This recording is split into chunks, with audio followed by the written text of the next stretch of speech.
Forex மார்க்கெட்டில் trade பண்ண தெரிஞ்சால் மட்டும் போதாது, எப்போ ட்ரேட் பண்ணணும் அப்படின்ட்டு வந்து உங்களுக்கு தெரியணும். அதுதான் செஷன்ஸ். ஸோ 3 செஷன் இருக்கும், ஏஷியா, லண்டன் அண்ட் நியூயார்க் அப்படின்ட்டு.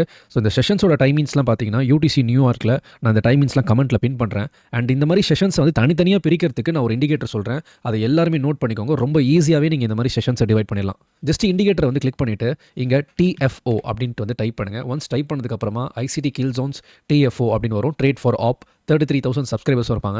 ஸோ இதை நீங்கள் ஜஸ்ட் கிளிக் பண்ணிட்டீங்க அப்படின்னா உங்களுக்கு ஆட்டோமேட்டிக்காக அந்த செஷன்ஸோட இண்டிகேட்டர்ஸ் வந்து வந்துடும். க்ளீனாக வந்து ஏஷியா, லண்டன் அண்ட் நியூயார்க் அப்படின்ட்டு வந்து பிரிஞ்சிடும். ஸோ ஒன்ஸ் சூஸ் பண்ணதுக்கப்புறமா இங்கே இருக்கிற செட்டிங்ஸை மட்டும் கிளிக் பண்ணிவிட்டு அதுக்கப்புறமா கமெண்ட்டில் இருக்கிற டைமிங்ஸ் எல்லாம் பார்த்தீங்கன்னா இங்கே ஏஷியா, லண்டன் அண்ட் நியூயார்க்கு வந்து அப்ளை பண்ண போகிறீங்க.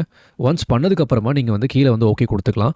ப்ளஸ் இங்கே நல்லா பார்த்தீங்கன்னா நிறைய செட்டிங்ஸ் இருக்குது. நீங்கள் ட்ரூ டே ஓப்பனிங் ப்ரைஸ் கூட போய் மார்க் பண்ணிக்கலாம். ஒன்ஸ் டைமிங்ஸ் எல்லாம் அப்ளை பண்ணிவிட்டு இங்கே ஓகே கொடுத்துட்டிங்கன்னா இங்கே க்ளீனாக வந்து ஏஷியா, லண்டன் அண்ட் நியூயார்க்குன்னு பார்த்தீங்கன்னா க்ளீனாக இந்த மாதிரி டிவைட் ஆகிடும். டைமாக போய்ட்டு மார்க் பண்ண வேண்டிய அவசியமே கிடையாது. இந்த இண்டிகேட்டர் போய் ஆன் பண்ணாலே போதும். ஸோ இதே மாதிரி யூஸ்ஃபுல்லான ஃபோரெக்ஸ் கண்டென்ட்ஸ்க்கு மறக்காமல் நம்ம பேஜை ஃபஸ்ட்டு ஃபாலோ பண்ணிக்கோங்க.